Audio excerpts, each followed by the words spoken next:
Hey guitar friends, it's Mike, and this is the 1980s Electra. I did 2 videos on this.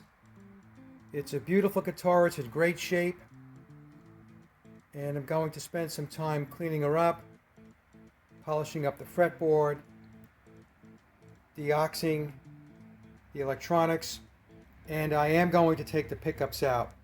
I didn't want to, but after playing her, the neck pickup is very dark and muddy, and I just don't like the sound.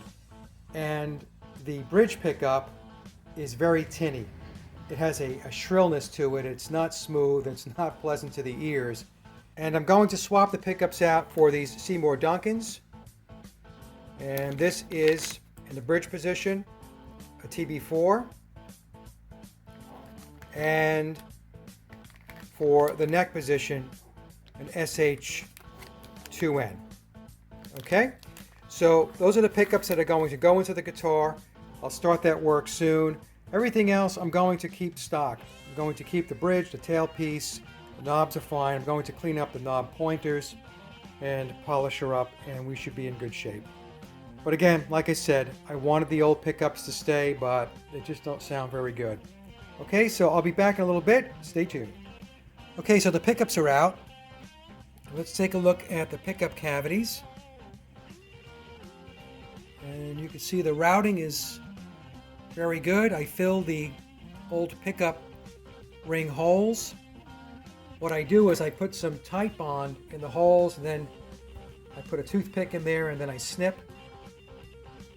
And this is to ensure that when I put the new pickup rings in, that I don't have any issues with the screw swimming around. And I also fill the old pickguard hole right here. Okay, so I don't think I'm going to put a pickguard back on the guitar. I like the finish on this. It has a very, very nice veneer. So we'll keep the pickguard off. No sense covering up a body that looks great. Anyway, so I am going to have to work on the frets a little bit. I'm not going to pull any. I'm just going to recrown them. We have a couple of flat spots you can see here, okay, here, actually all the way down the lower part of the neck. So this person played a lot of chords, and that's what happens. And the guitar is about 40 years old, so that's something to be expected. But I'll recrown, and we'll get some more life out of the frets. So the 3-way toggle works fine. It does need some deoxit, and I will spray the switch along with the potentiometers. So let me flip her over for a moment, and we'll take a look at the electronics. Okay, so here are the potentiometers. Here's the bridge. This would be the neck. Tone, tone, volume, volume. This is a very common configuration. Nothing mind-boggling here. I am going to put some push-pulls so that we can take advantage of the new pickups, the Seymour Duncans I'm putting in. So I'll spray some deoxit on the volume pots. These are coming out, so I'm not going to have to worry about that. And I will also spray some deoxit here, switch, to make sure that she doesn't make any noise, along with the jack right here. Okay? All right, so let me get going here, and I'll be back as soon as I make some progress. Okay, so I'm back, and she's coming along. She's looking great. And yesterday I spent time mostly on the electronics, and I'll explain that in a bit. One of the things I wanted to point out, a little tip, something that I do on old guitars, is I always spray a bit of WD-40, just a dab, into the truss rod cavity to loosen up the bolt. I found sometimes with the old guitars, because of rust or oxidizing, that if you don't do that and you try to adjust the neck, it sometimes can be very difficult. You'll get creaking, and I don't know, maybe you can even break the truss rod. So I found by just spraying a little WD-40 in there, it helps a lot. Okay, so the pickups are in, and I had to go with new pickup rings because when I took the old pickup rings off, they broke. So they had become very brittle over the years. So no big deal. I put new ones on. This is the original bridge. And what I did was I cleaned up the brass saddles. And it came out real nice. And this is the original tailpiece. I tried to keep as much of the original parts as I possibly can. In some cases with these old guitars, you just can't. That's the original toggle switch and plate. And what I did with the electronics is the volume pots were fine. I did put new pointers. The old pointers were so oxidized I couldn't get them clean, so I just put new ones on. In order to take advantage of the Seymour Duncans, the capabilities of these pickups, I put in push-pulls for both pickups. Another problem that we had here was the input jack was broken. It worked, but it was stripped. And so I put a new one in. Okay, so other than that, she's coming along. I think she looks great. And as I mentioned, I need to work on the frets. There are a lot of flat spots. And not enough where I have to pull them. But I do need to reclamp. Okay, so that's going to be my job today, to work on the fretboard. And then when I'm done, I'll catch up with you guys. Okay, so I decided to go with an Agile bridge. It's just a better made bridge. So I put that in. But we can see here that the neck is not aligned properly. We can see that the low E string is too close to the edge of the neck, and we can see the high E is too far over to the left. So what I'm going to have to do is to loosen the neck. It is a bolt-on. I'm going to have to shim it a little here in order to push the neck to the right and make sure we have the proper distance between the edge of the low E and the neck here and the edge of the high E and the neck over here on the right. Okay, so I'll be right back. Okay, so you can see what I did here was I took a little washer, and this is a potentiometer washer. It's very, very thin, and I glued it in place right here with some super glue, and that will do the trick. So as soon as that hardens, I'm going to put the neck back on, and I'm going to double check the alignment. Okay, so I'll be right back. Okay, so the little shim worked perfectly. We can see now that the clearance between the edge of the low E and the edge of the high E relative to the sides of the neck is about 5 millimeters each.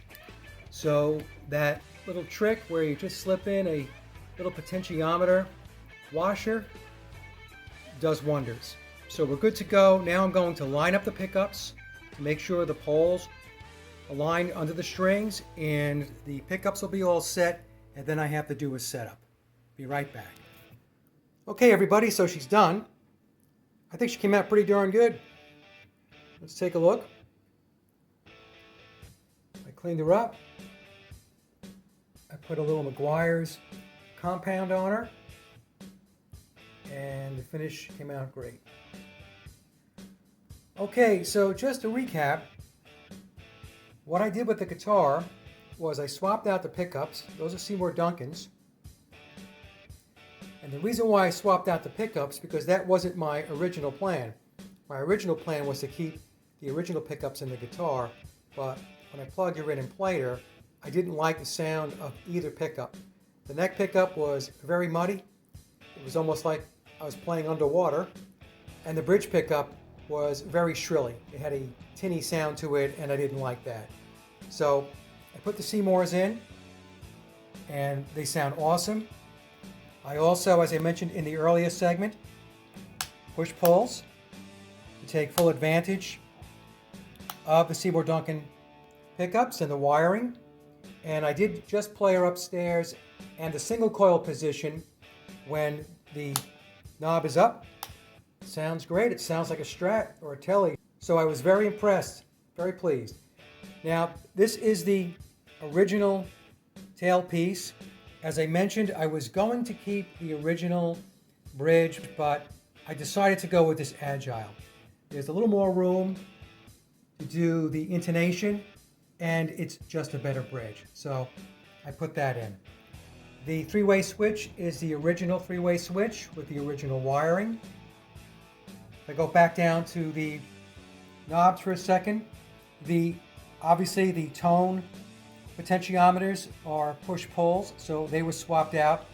And I also had to swap out one of the volume potentiometers. It wasn't working correctly. It was very crackly, even when I put the deoxit on it, so I swapped it out.